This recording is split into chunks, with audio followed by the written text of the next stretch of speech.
সকাল সকাল চা আর ডিম সেদ্ধ নিয়ে বসে পড়েছি। এ বাবা, আমি কি নুনের মধ্যে বিস্কিটটা ঢেলে দিলাম? না, যাই হোক, চলো শুরু করি আজকের দিনটা। Good morning everyone, welcome back to a new blog. সকাল টাইমটা এত ব্যস্ততা থাকে না, মানে একটু এদিক ওদিক দেখার সময় পায় না। ডাস্টিং মোটামুটি আমার চলছে তোমার। আর সকাল সকাল তোমাদের দাদা ভাই আর পাপা কিনতে গেছে টিকিটের জন্য। তৎকালে টিকিট করতে হবে, মানে তাও তৎকালেই 134টা মতন ওয়েটিং। জানি না আমরা রিজার্ভেশন পাবো কি না, বাট যদি লাক ভালো থাকে তাহলে পাবো, আর না হলে আমাদেরকে ওই জেনারেলে যেতে হবে।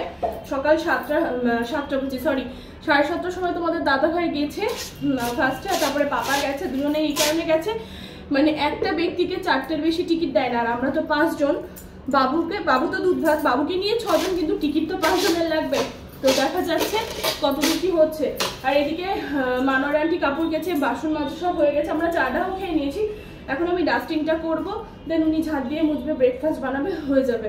তা করতে করতে তোমাদের দাদা ভাই পাপা যদি চলে আসে তাহলে তো খুবই ভালো, একসাথে সব কিছু হয়ে যাবে। আর ওদিকে বাবুকে ঘুম থেকে উঠিয়ে এখনো ব্রাশ করছে, তোমাদের একদিন ভিডিওতে শেয়ার করব। কিন্তু ব্রাশ করার সময় এতটা উৎপাত করে ও যে মানে আর কোনো দিকে ভিডিও করবো বা এই সমস্ত কিছু ধ্যান থাকে না আর কি। তো এই নেক্সট একদিন শেয়ার করবো, ব্রাশ করে গুড বয়ের মতন একদম ব্রেকফাস্ট করে নিয়েছে। টেস্টি টেস্টি ব্রেকফাস্ট তোমাদের দাদা ভাইয়ের, এটা ডিম সেদ্ধ আর তার সাথে চাউমিন। হ্যাঁ, খেয়ে নাও। ঘেমে গেছো তো তুমি, ফ্যান চালাওনি কেন? বাবুকে স্নান ধান করিয়ে দিয়েছি, আন্টি কাজ করেও চলে গেল। কিচেনে এখন চলে এসেছি, এগুলো আমি কাটাকুটি করলাম, করে সব ধোয়া হয়ে গেছে। ঝিঙে আলু দিয়ে বড়ি দিয়ে একটা তরকারি করব, আর মাছ আলু দিয়ে একটা তরকারি। মাছটা এখনো ধোয়া হয়নি, ধোবো। পেঁয়াজ আন্টি কেটে দিয়ে গেছে। আমি না পেঁয়াজ কুচোতে গিয়ে দেখো না আমার কি হয়েছে, এই দেখো, এই যে দেখো হাতে, বুঝতে পারছো কেটে কেটে গেছে। তো তাই জন্য আন্টি কুচিয়ে দিয়ে গেছে। আর এদিকে তোমার বাবুর খিচুড়ি বসিয়ে দিয়েছে, ওদিকে ভাত ফুটছে আমাদের। আর এখানে করে নেবো বাকি তরকারিগুলো। এখানে আদা রসুন পেস্ট আর তেলের ক্রাইসিস, মানে মলে যাবো বলতে ভেবেছিলাম, বাট মলে যাওয়া হয়নি। আবার এখন ছোট্ট একটা তেল আনলাম, মল থেকে বড় তেল আনবো যেহেতু আমরা কালকে বেরিয়ে যাচ্ছি, সুতরাং সেজন্য তেলটা ছোটই আনলাম, মলে আর গেলাম না, এসে তখন যাব। আজকে না ফার্স্ট টাইম এই বড়িটা রান্না করব, প্যাকেট কাটবো। কালো জিরা বড়ি, এইটুকু বড়ির দাম 250 টাকা নিয়েছে, জানি না কি এমন রয়েছে। তো রান্না করে দেখা যাক টেস্টটা কেমন। যদি ভালো হয় তোমাদের বলবো, অবশ্যই তোমরাও খেয়ে দেখো। ভালো হলে আগে দেখি রান্না করি। রান্না বান্না আমার হয়ে গেছে, শুধু কিচেনটা ক্লিন করলেই হয়ে যাবে। আর হচ্ছে কি, আমাদের টিকিটও হয়ে গেছে। ভাবছিলাম যে হবে না তৎকালে, তো সকাল থেকে গিয়ে অনেক দাঁড়িয়ে থেকে সমস্ত কিছু নিয়ম করে হলো আর কি।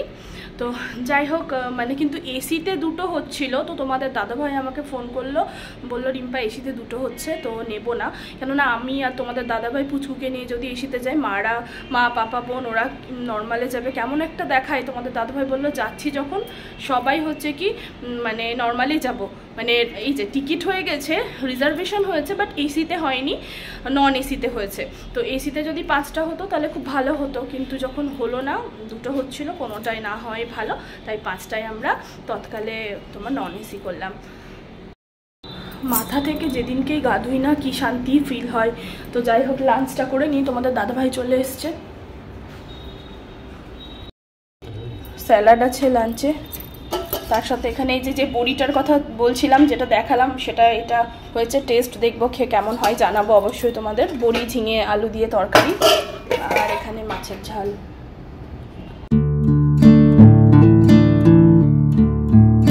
হচ্ছে কি নিয়ে এসেছে দেখো, আবার ঝোলা ভর্তি পেঁয়াজ। আমাদের কবে থেকে চলছে মা তোমাদের পেঁয়াজ?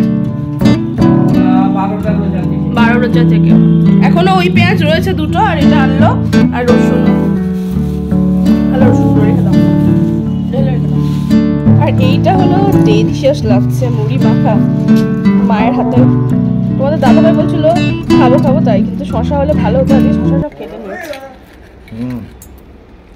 মিনিম করছে দেখো,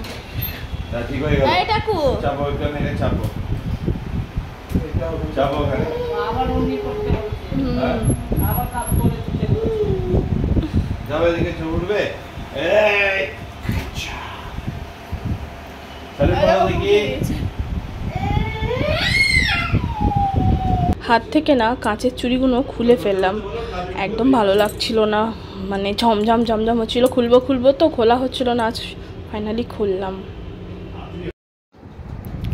ভীষণভাবে বিরিয়ানির ক্রেভিং হচ্ছিল, তাই জন্য রাতের ডিনারে বিরিয়ানি নিয়ে নিয়েছি, চিকেন বিরিয়ানি আর তার সাথে স্যালাড, এগ। আর এই বিরিয়ানিটা বহরমপুরের বেস্ট আলামিন বিরিয়ানি, দারুণ লাগে। কালকের জন্য ব্যাগ গুছানো হয়ে গেছে, ভোরবেলায় ভাগীরথীতে আমরা যাব।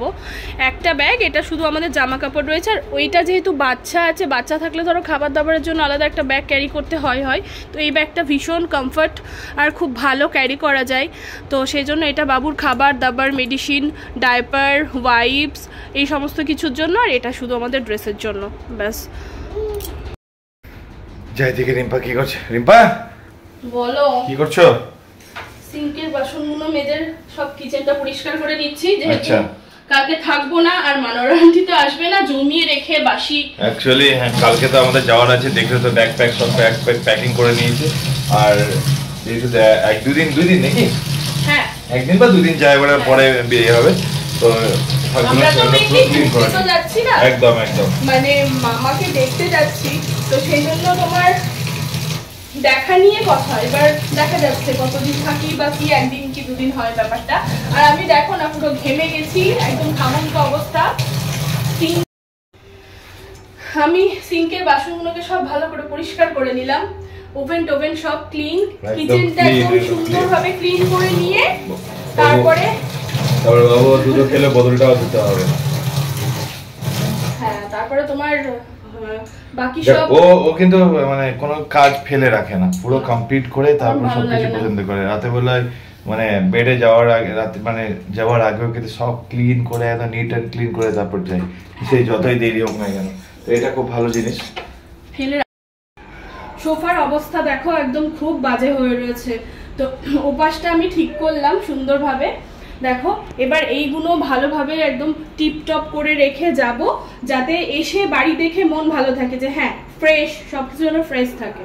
ফাইনালি রিম্পা কমপ্লিট করে দিল পুরো কাজ, পুরো সোফাটা যা বেশ সুন্দর লাগছে, একদম ঝাঁ চকচকে করছে পুরো, ওইটাও প্লাস এটাও, আর তার সঙ্গে এখানে প্ল্যান্টটাও আছে, টি টেবিলটা আছে, বেশ সুন্দর চকচক করছে।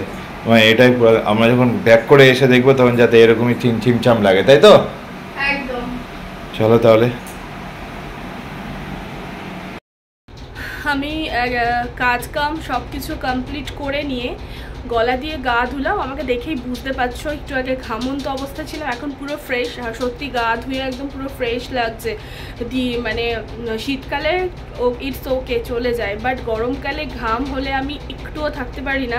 সকালে রান্নাবান্না সেরে তো স্নান মাস্ট সবাই করে, আর রাতের বেলায় যদি ভারী কিছু কাজ করি আর ভীষণ মানে ঘাম হয়, তাহলে আমি হচ্ছে কি গা ধুয়ে নিই। তো যাই হোক, ফ্রেশ লাগছে সমস্ত কিছু, সকাল সকাল উঠতে হবে। তো আজকের এই ব্লগটা তাহলে এখানে এন্ড করছি। কোথাও ভালো লেগে থাকলে লাইক করো, শেয়ার করো, সাবস্ক্রাইব করো, পাশে থাকা বেল আইকনটা টাং করে বাজিয়ে দিও। টাটা।